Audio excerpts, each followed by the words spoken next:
So the next little piece of business I got to take care of today, I'm gonna go look at barbecue grills.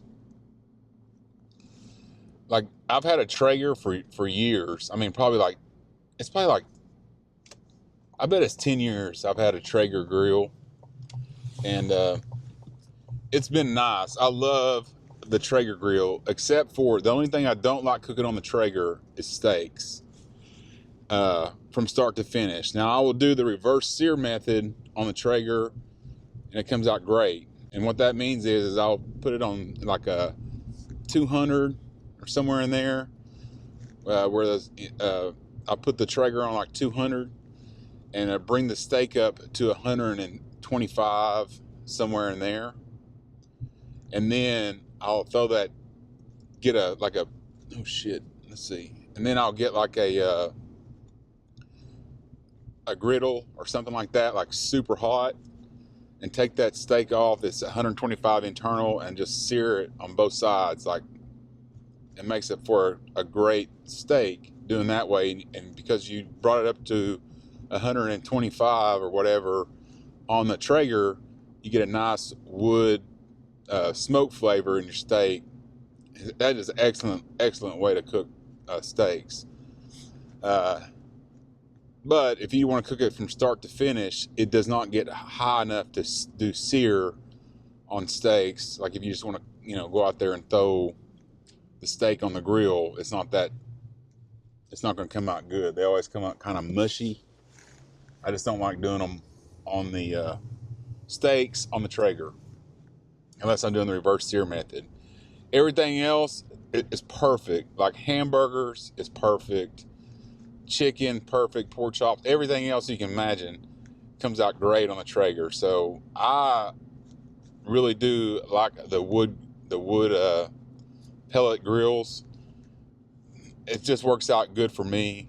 The Traeger is also particularly really good at smoking meats, and it might not be the best thing in the world. Like, you get the best smoke flavor and everything, but for somebody who's a lazy barbecue person and a lazy smoke person, it works out really good for me, because I can just put it on 250.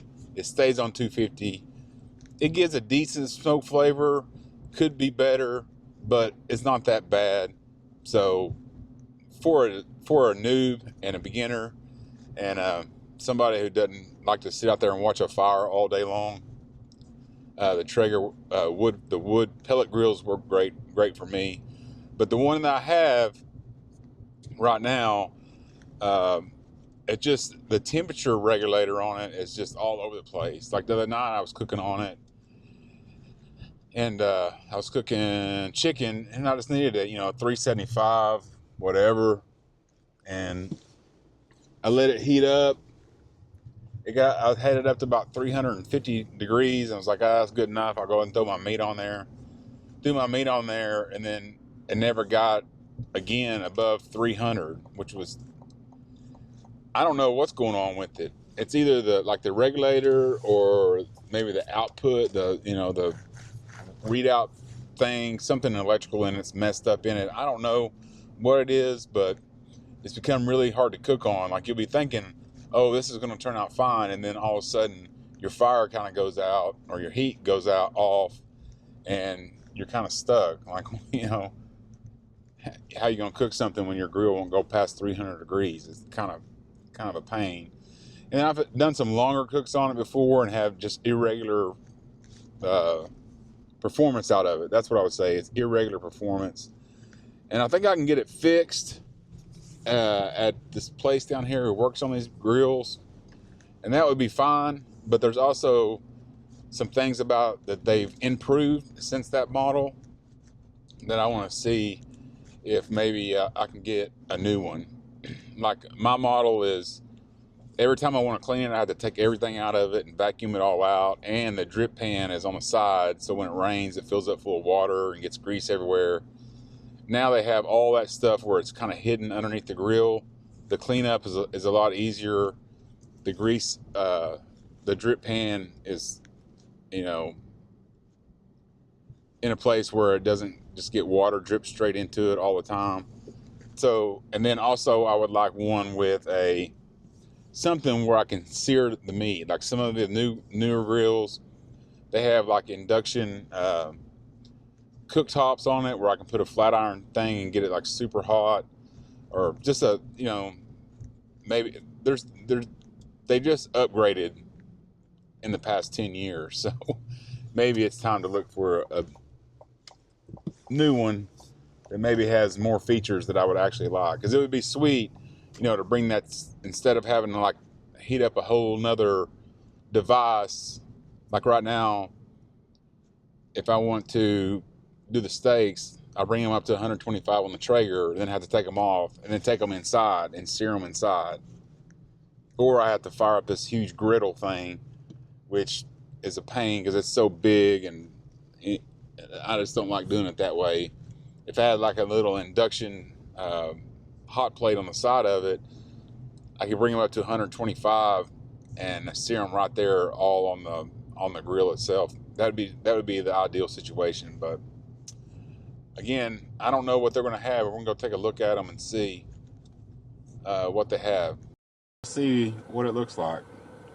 I'm going to go in and see what kind of pellet grills they have. And just going to talk about the iPhone just a little bit. I think this year might be the year of the iPhone. I'm shooting this on the Final Cut Pro app in Log, and we're just going to see what it looks like. But Final Cut Pro app, you can you don't have to shoot in ProRes. You can shoot in HVEC, which is a lot smaller files. And I'm liking that so far, but to be honest with you, this is the first time I've used it since I got the app. But I think this year might be the year of cell phone shooting for me. We're going to start looking into it a little bit more. Well, they had two different grills in there of interest. One was the Pit Boss pellet grill, $1,300, which is pretty expensive, but I don't know. You get like 10 years out of it, like I've done my Traeger. It's well worth the investment. I mean, that's how much a Traeger is, or more. That's just how much those things are going for these days. And I don't know, that one seemed really well built, had all the features I want, had a nice easy clean out. The drip pan was covered, it was underneath the unit.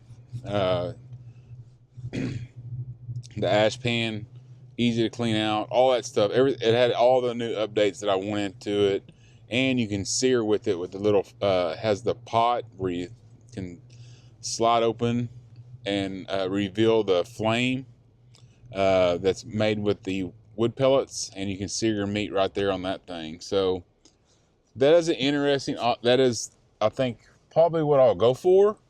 But they also had that Masterbuilt gravity fed charcoal situation in there. I think I need to watch a video or two on that. I don't quite sure what's going on there.